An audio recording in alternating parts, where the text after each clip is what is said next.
So now let's get on to understanding two special cases of the shape of the LM curve. Alright. The first special case is when LM is absolutely vertical. It is vertical, it's a straight line, vertical one, and we just call it a classical case. We'll see why we're calling it classical case, but let's just understand its shape first. Alright, why would it be vertical?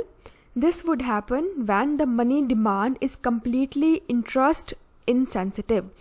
Interest elasticity of money demand is absolutely zero. When this happens, the LM curve would be vertical. Alright, this is something that is unusual, but again, this is how it is. This is academically we have to understand, so let's not deviate. Why would interest elasticity of money demand be absolutely zero, or why would it be insensitive to the changes in the rate of interest? Because it's a classical notion. Classicals were of the view that demand for money is just to buy goods and services and for nothing else. There is no such thing as store of value function of money. So when we assume that classicals are true, when really the demand for money is just to carry out transaction, there is absolutely no need for money to be stored in order to be spent somewhere else, in order to be spent in bonds, etc. Then we are assuming that yes, money demand is absolutely insensitive to the changes in the rate of interest. That's it. Okay, so that's why we're calling it the classical case, because in classical economics, money got one function, that is to carry out transaction. That is it. This is why we're calling it classical. But now let's try understanding its shape. So when the demand for money is absolutely insensitive to the changes in rate of interest, then what's going to happen? Try imagining the diagram now. Let's say supply of money is rupees 50 and demand for money is again rupees 50. Money supply equal to money demand. That's how we got the equilibrium point. That is it. Let's say income. So when income was 100, the money demand was 50, money supply too was 50, and that's how we got the equilibrium. Let's assume that the income has gone up from rupees 100 to rupees 500, and the money demand, because we know money demand is directly proportional to the income transaction balance we're talking about here.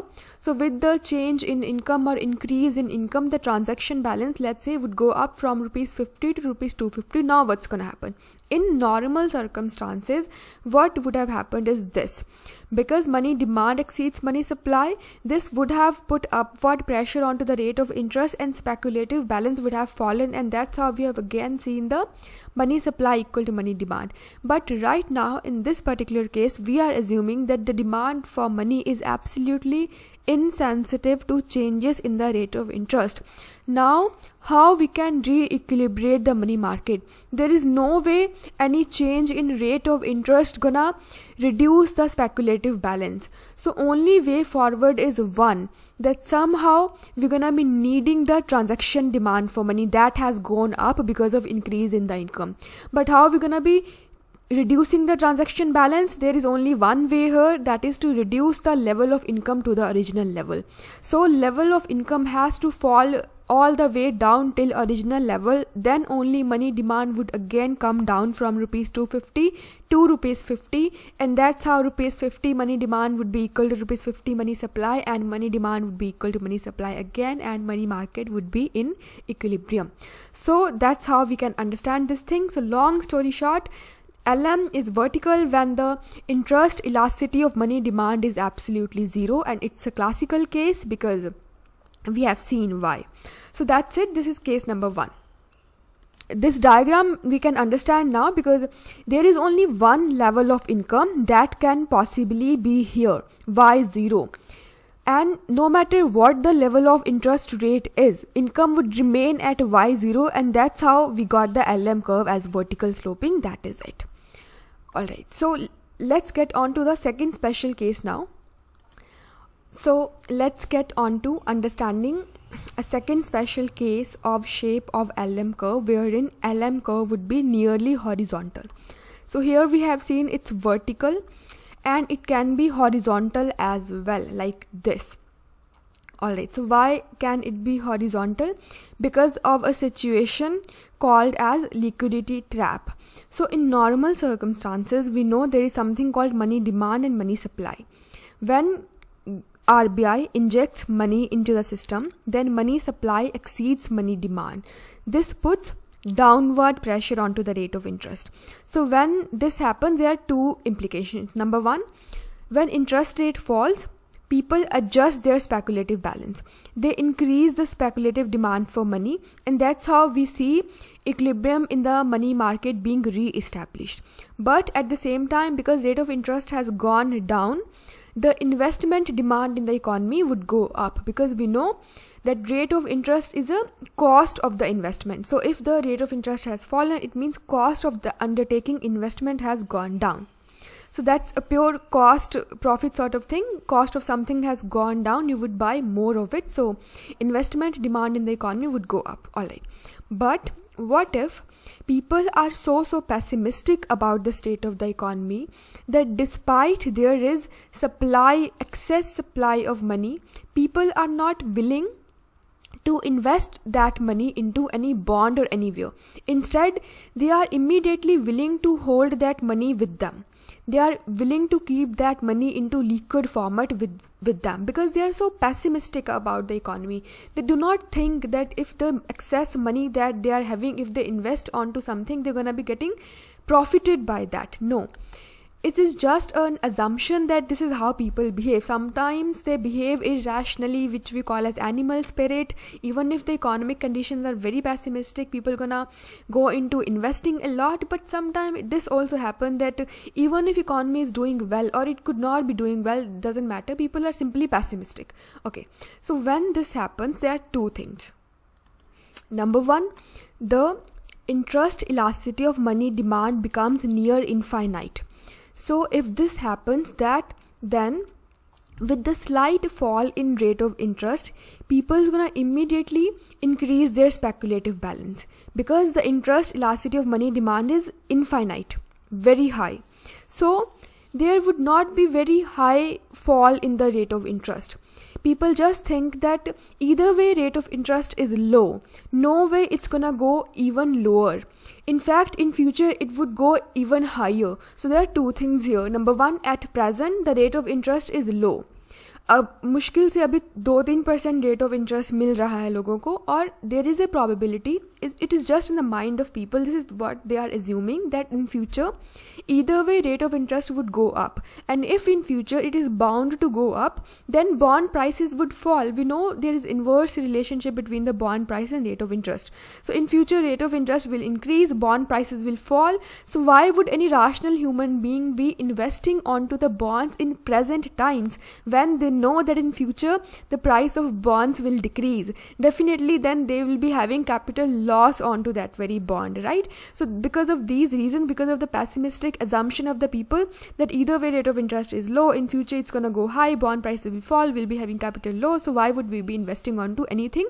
Let's keep that money balance with us. So interest elasticity of money demand is near infinite. No matter what amount of money supply is injected into the economy, people are going to immediately increasing their liquidity balance, and that's how we're going to not be seeing any further fall in the rate of interest. And that is what we call as liquidity trap, and we really are not even need to think why exactly is it bad, because we are seeing interest rate are not falling further. Then it means investments would not be undertaken by the people, because interest rate has not changed, right? So this is bad for the economy. But let's just try looking at this diagram now. So intuitive explanation we have seen, it was really simple. It is bad for the economy. And liquidity trap is the situation when the interest elasticity of money demand is very high. This usually happen at a very low income and low rate of interest, when people are of the view that any negligible present earning would be very lower than the future expected capital loss. So any increase in the money supply, they would be willing to keep it in a liquid format. That's it. Alright, so here in this very diagram we can see, in case of very lower income and lower rate of interest, the demand curve for money becomes nearly horizontal. This is what I am pointing at here. This usually is happening when the income level in the economy is very low. Here we are not seeing any liquidity trap because interest rates are high. So liquidity trap only happens when interest rates are low, because people are not expecting it to be fall even further. Either way, it's low. So this is the flatter portion or the near infinite portion, and this is what we call as liquidity trap. If we increase the level of income in the economy, then gradually we'll be seeing that we no longer are having any liquidity trap portion into the money demand curve. So that's it. This is a good diagram. This is a good explanation. The Froyen explanation is much better than any other's book. So this is it. So we have just drawn the LM curve from this points to here. So here R0 is here and Y0 is here. Y0 and R0. Then income has gone up to Y1 and rate of interest is R1. That's how we got this Y1 and R1. Further, income has gone up from Y1 to Y2, then to Y3, and that's how interest rate 2 has gone up from R2 to R3, and that's how we got these points. And we just join all these points, we'll be getting upward sloping LM curve for sure. But towards a very lower rate of interest side and lower income side, we are seeing near horizontal or infinite shape of LM curve. That's what we mean by liquidity trap. So I think this is enough. It was really simple. This is just how people behave. And because right now also we are in COVID-19 situation, and there are a lot of theories coming up in Hindus that government or RBI should be injecting money into the economy. But then this too is a probable explanation that what if people are not ready to spend? What if there is a lot of pessimism in the economy? What if we are into the liquidity trap sort of situation? Although we are not. The pessimism is not there. There are a lot of demand for goods and services, and in fact black marketing and hoarding is there. In fact, there is a lot of opportunity to undertake investment right now, but we can assume that this could be the case in some of the economies where people are quite pessimistic. All right, so that's it. In next video we'll see next topic, and that is what brings the shift in the LM schedule. That's it. So thank you so much for watching, and goodbye.